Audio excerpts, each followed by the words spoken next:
Hey gang, this is the Plumber. It's the first stop of the night. He's still here at 4400 block of Magnolia Valley.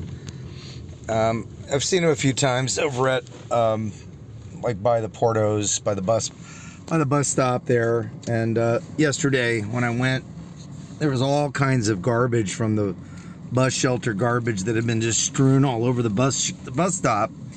And since I'd seen him there before, I just assumed he did it because, you know, people go through the recyclables, they go through the trash to get the recyclables. Well, to get to the bottom of the trash, you just toss it up. You know, you toss the trash everywhere.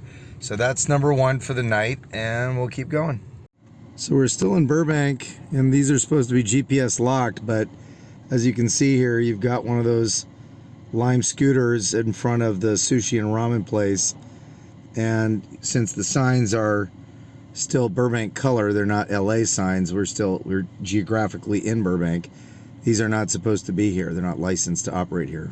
Okay, so he was like, what's the big deal? Why are you so hard on this guy's making a legal U-turn right in the middle of the street? So why are you so hard on, you know, the shopping cart thing? And the question is, you know, why is it such a big deal? This Marshall's cart has been here for a whole week. And the reason it's a big deal is because these shopping carts, you know, when they're in the hands of homeless people, these shopping carts become their homes, and it becomes a clutter in the community. It encourages homeless people to, you know, plant themselves, anchor themselves into our city. These aren't, and why is it such a big deal to have the scooters? Because the homeless people from other communities like North Hollywood ride in on the scooters. Well, how do they use them? I'm like, come on, folks. They use them because they have phones. They call them Obama phones, I guess. But, you know, you can use a phone to activate the scooter. Well, how do they get all that? It's like a lot of homeless people have Social Security. You know, they get it using general delivery. They get their general delivery mail. They have a phone. They have Social Security. You're asking me, how does all that happen? Now, we did lose 2 of the carts are gone, but the Marshall's cart is still here. And it has no wheels. How does that even happen?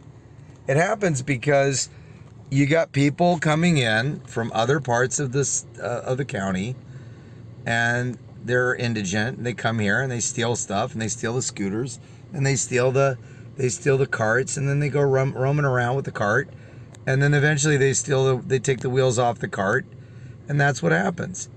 Last night, Carey Dwain Mitchell was here.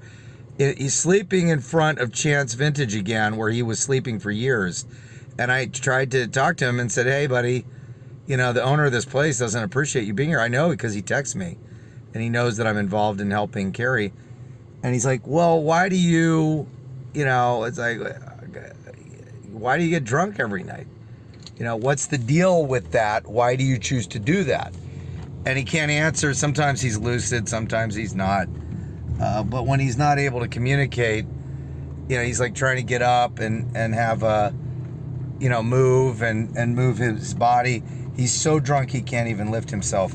I'm going to flip back around. I think I saw Chicago in Magnolia Park. Okay, folks, this is our Crabby Auntie. We always know it's her because she has the lemon lime soda bottles, and she's over here by Kenwood and Burbank Boulevard. And she likes to stay by the Liquor Palace. The reason she's here is because she picks up her alcohol at Liquor Palace. That's why she's nearby. Used to be Chicago here, but he's gone now. He hasn't been here in a while. I don't know where he went off to. And to quote somebody from a meeting today, it's like you're playing whack-a-mole, I guess. You talk to them and then they just move on somewhere else to somebody else's community. But we offered him help. You don't want help, you refuse help, time to move on. That's the way I see it. You know, we try to help you, you just move on. Obviously, the city has their process. You know, the community can probably do more things than the city because the community, you know, has access to the power of the people. You know, we can stop giving money. We can stop handing out food to people that refuse help. You know, you're not willing to get housing, then why am I giving you food and money? You're just being drunk on the sidewalk. Yeah, I'm over here by Aero Liquor. That's right over here. And then we've got Carey hanging out again. He's completely passed out. I don't know how you lay down on the sidewalk with your head on the concrete. I guess you got to be pretty drunk to do that. But, I speak to him every so often, and he just refuses to take assistance. And I'm not sure what to do about that. This is why we got to keep, transients out of our city that are just rolling through the town. The goat guy stopped over here, and then I called the police to ask them to speak to him, and they did. And he had a live goat walking around the neighborhood, and apparently the guy makes furniture or something.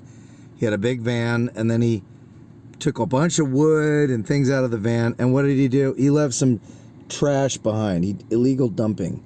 It's not free to get rid of this stuff, So we got to hire. Our city has to have the bulky item pickup people have to come around and pick this junk up over here at Sherwin-Williams.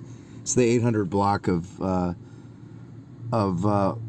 Victory Boulevard. But, it's not fair to the taxpayers to have to pay for this crap just because someone stopped in town, allegedly broke down, and then he had his goat walking around the city, and a live goat off, and didn't even have a rope or a leash or nothing.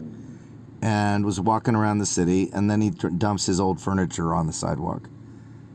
Frankly, I think that he should have got a ticket for that. Really, that would have been good. All right, gang, night after night, I come here, and this van has been here night after night. So this is got the mirror put in, which implies that he's put his vehicle here for a long time. And this has been here at least 72 hours, so I'm documenting that because I think someone's sleeping out of this van. 6 Tango Hotel Lima 675. An old, I guess you call it a camper van or RV van or recreational van or something like that. Okay, this guy's been here too many nights in a row. And okay, we're gonna go down to Varney and take a peek down here. I noticed that, this building, I've been by here many times, and this building was on fire in March of this year. It had a big fire, and lots of graffiti. So this is the city-owned building, and they need to put a taller fence with some barbed wire, and then they've got 2 guys camping over here. Now the smaller tent, the guy moves his stuff around. He moves his tent around.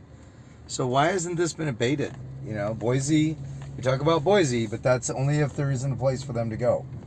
And there is a place for them to go. So why are they still there? All right, then let's wrap around. This is the end of the census for tonight. Not a whole lot of people out tonight. The numbers are better. It's like probably they're somewhere else, but they're obviously not around the community. This is 410 Varney, and the tent's still there. This is good to document these things because, we keep hearing that Measure H is going to resolve all homelessness, and that's the magic elixir that's going to make everything good. And sorry, it just doesn't work that way. You've got to get out there and abate it and get the people out of here. For $6 to $9 million in Measure H a year taken out of the Burbank community, you could literally buy every one of these homeless people a brand new house in Burbank. Think about that for a minute. So when you talk about resolving homelessness, you literally could buy them a home. Nobody pays cash for a home, but you could pay cash for a home. But nobody pays cash for a home. People mortgage homes, right? You can make mortgage payments on a home for 10 times as many homeless people as we have every year for $6 to $9 million. It's a total ripoff. Absolute total ripoff.